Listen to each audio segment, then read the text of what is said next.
Bienvenue dans la série Choisir sa moitié. Nous sommes dans le 3e épisode consacré à la question comment savoir si c'est le bon moment pour se lancer dans la recherche d'un époux ou d'une épouse. Je suis Émilie Antoine, psychologue. Bienvenue sur ma chaîne YouTube Ma Psy en ligne chez moi. Abonnez-vous.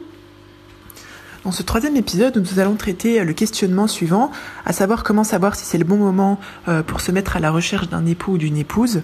Je vous propose en fait encore une autre question.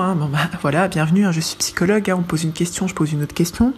Est-ce que en fait vous êtes en mode je cherche à me marier parce que la pression sociale m'y oblige? Alors quand je dis pression sociale, c'est par exemple vous êtes dans un âge où il est considéré selon les us et coutumes de votre culture, de votre pays, qu'il est normal ou acceptable de se marier, ou encore vous avez votre maman ou votre papa qui vous dit alors c'est pour quand que tu me fais des petits enfants, etc. Ou le reste de votre entourage, tout simplement, vous pose régulièrement la question quand est-ce que tu te maries? Ou alors, est-ce que vraiment, quand vous êtes vous-même avec vous-même, en fait c'est un choix personnel. C'est un choix personnel où vous avez envie de vous marier, de fonder une famille, de construire un mariage avec quelqu'un, parce que comme je dis toujours, c'est facile de se marier, mais c'est plus compliqué de le rester par la. Ça peut être plus compliqué de le rester par la suite. Bien sûr, faut garder la bonne opinion du mariage et du couple. Ça, c'est une autre question qu'on pourrait traiter d'ailleurs dans un autre épisode. Donc voilà, l'idée déjà pour savoir si c'est le bon moment pour se lancer dans la quête d'un époux ou d'une épouse, c'est de savoir si vous le faites parce qu'il y a une pression sociale ou parce que c'est un choix personnel. Bon après, l'un n'empêche pas l'autre, j'ai envie de vous dire. C'est pas parce que faut pas vous mettre dans une position où vous dites est-ce que vraiment j'ai envie de me marier et tout. Ah c'est vrai que ma mère elle m'a dit quand est-ce que tu me fais des petits enfants. Ah non en fait c'est la pression sociale. Non l'un n'empêche pas l'autre. Mais faut le faire pour les bonnes raisons. Ne le faites pas pour plaire. Si vous sentez que vraiment vous vous sentez trop jeune, immature, trop jeune ou plutôt immature, parce qu'on peut être on peut ne pas être prêt passer 25, 30, alors qu'il y a des gens à 17 ans, ils sont déjà prêts pour le mariage, ils sentent la maturité suffisante pour partager la vie de quelqu'un.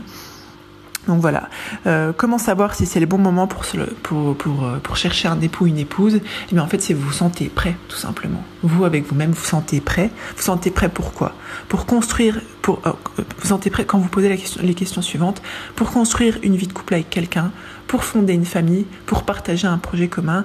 Comme on dit, l'amour, c'est pas se regarder l'un l'autre, c'est regarder dans la même direction. Et ça, c'est fondamental pour décider du bon moment pour se lancer dans la vie de couple.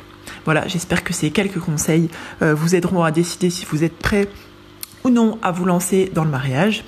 Je suis Émilie, je suis enchantée de d'avoir eu votre attention jusqu'à la fin de cet épisode, 3e épisode de la série Choisir sa moitié.